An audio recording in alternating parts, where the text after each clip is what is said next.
All right, guys, I was gonna do an unboxing, but heck, everybody and their dog does an unboxing, and I just didn't feel like doing it. I went and bought this yesterday. I have never used a plane like this before in my life. I've never used a manual hand plane in my life. And I ran up to Harbor Freight yesterday and got this one. I watched a little YouTube video or two, and it has the fence here to keep you nice and flat. It's got this safety deal here so you don't hit this on the tabletops and stuff. And it's got a little foot here. I've got it adjusted where it's not touching. But I've never used a plane before, and as you can see, I went across this a few times. You can see how far it was throwing it over there. And like I said, I've never used one before. I just watched a few videos last night after I got it, or before I got it, I should say. And man, that thing is bang on. I mean, it is just right where it should be.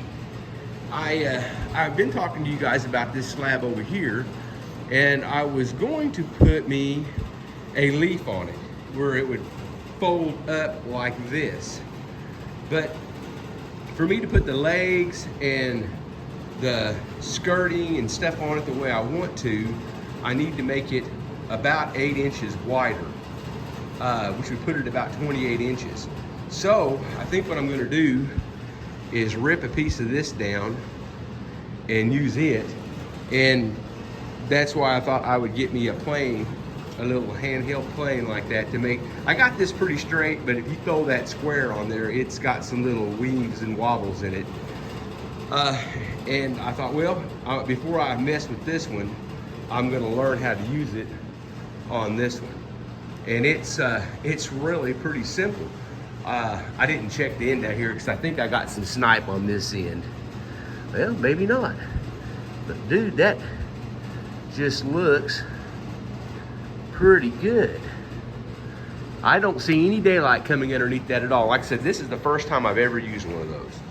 Now then, about this. I haven't even taken it out of the box yet. This is my third thickness planer. The first one I got, I put it up here and I ran about, I don't know, it seems like less than a dozen boards through it, and the transmission just blew up in it.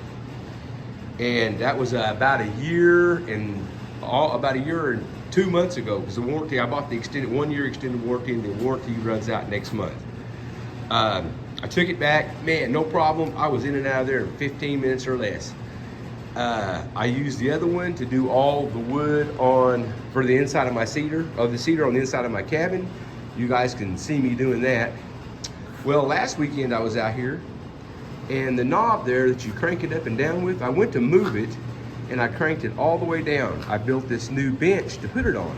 When I cranked it all the way down, I went to crank it back up with that handle, and it wouldn't come up. So I unplugged it, or it was already unplugged, I should say, and I grabbed hold of the bottom of it and lifted up on it and went to cranking on it, and it finally caught the threads and pulled it up, but it wouldn't go all the way down to zero. It wouldn't even go all the way down, period.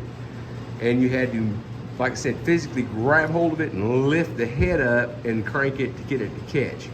Well, I thought, man, that's awful dangerous, because God forbid, what if your blades weren't completely stopped, or you run your hand underneath there and grab hold of one of those sharp blades.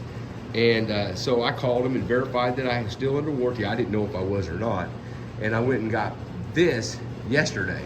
Like I said, I haven't even taken it out of the box yet. When I go to take it out of the box, I'll bring you all back and we'll run a piece of wood through it and see how things go. But this really impressed me. I've heard a lot of people knock them. I've heard a lot of people love them. I am not a master craftsman by any means. I'm just Joe Blow out here in the garage trying to build me some stuff that I want to satisfy mine and my wife's taste. And I'm just picking me up a few tools here and there. You know, that plane's from Harbor Freight. This big T-square's from Harbor Freight. Half the stuff in my shop, not half, but close to half the stuff in my shop I've bought up there. But you know, like I said, I'm building this 12-gauge shotgun lamp. I'm looking for a shade for it right now. Well, while I got you guys here talking about this plane, let me come over here and I'll show you this. 11.9, I just checked the moisture in this thing, and this is what it was last weekend, a week ago tomorrow. And I just, like I said, I just checked these, 12.8, And last weekend it was 12.2. Don't know why. Maybe it's just a different spot in the wood. And it was 12.8 in this spot too. And then see, here's this one down here, 11.9, and it's 11.1 now. It was 12.3, 11.3, now it's 11.9. 11.5, 12.2, 11.9. And then this is what it is now. So they are kind of moving, and like I said, I could be sticking it not in the exact same spot, which you're supposed to stick it in a whole bunch of different spots. But I've been having just this little fan right here running on it. I just unplugged it because I was doing this work. And here's all my 2x4s and stuff that I'm going to use for my skirting and legs and stuff. I've just been having that little fan run on it at night on low speed, just letting it run. And I checked this one, but I can't remember what it is now. But I just threw me some 2x4s here on the ground, and this little old work table that I've got here, I just clamped it to it to give me to hold it up while I run that down through there. And I think I'm fixing to undo this one, stand it up, go grab that one and try it. And after a while, when I do cut off a slab off this thing, I'll bring y'all back and we'll run it through that plane and see what happens. You guys take care, and thanks for checking in.